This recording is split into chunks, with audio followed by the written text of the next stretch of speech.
Hey,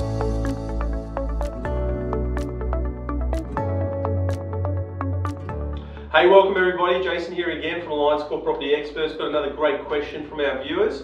Should I purchase property through a self-managed super fund? Okay, so obviously this is talked about a lot. It's been around for a little while now in terms of what you can do with your super, take more control of that super, make some decisions there in terms of where those funds are being invested.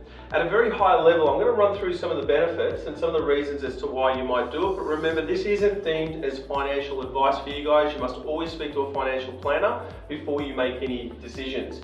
So the reality of why we need to consider this, if you think about the average super fund for men and women, currently it sits at approximately $200,000 for men, and unfortunately it's a lot lower for women, sitting at $100,000. If you have a look at retiring on super of around $200,000, it means that you're going to be on an income with your super and the pension of approximately $31,000 for a male and as little as $27,000 for a female. It is not a lot of money, guys. All right, so unfortunately, the vast majority of people, almost 82% of people out there, have to either keep working or end up on the pension, and the pension is just $23,000 a year. So there's an opportunity here to maybe get a little bit more out of your super. And one of the ways you can do that is you can look at the opportunity of potentially using your super to invest in property. So if we have a think about, say, $200,000 that you might be sitting there in your super. Currently, a lot of industry funds generate in around that 6%, which is pretty standard, giving you a $12,000 per annum income. You can leverage this now. You can potentially set up a self-managed super fund. You can't do it with all funds, but most funds you can. And then use those funds to invest in purchasing a property. So you would use that $200,000, you'd then leverage up and borrow some funds from the bank, using the property also there as security, purchase a property at $500, target properties where you can get a similar return, so in terms of capital growth, 6%.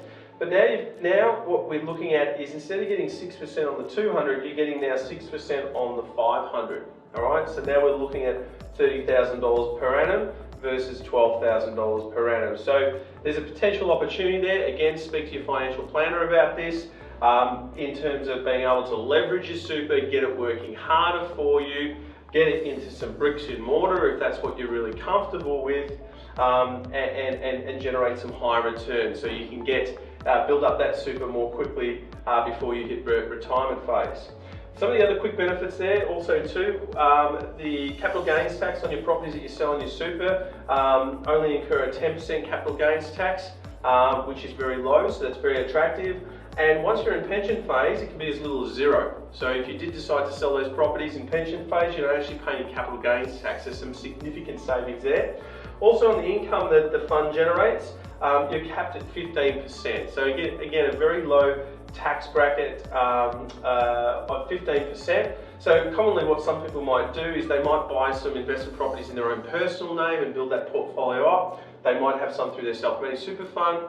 And then when they hit retirement, they'll have a chat to the financial planner. There might be an argument there to either sell some of those properties that you have in your personal name.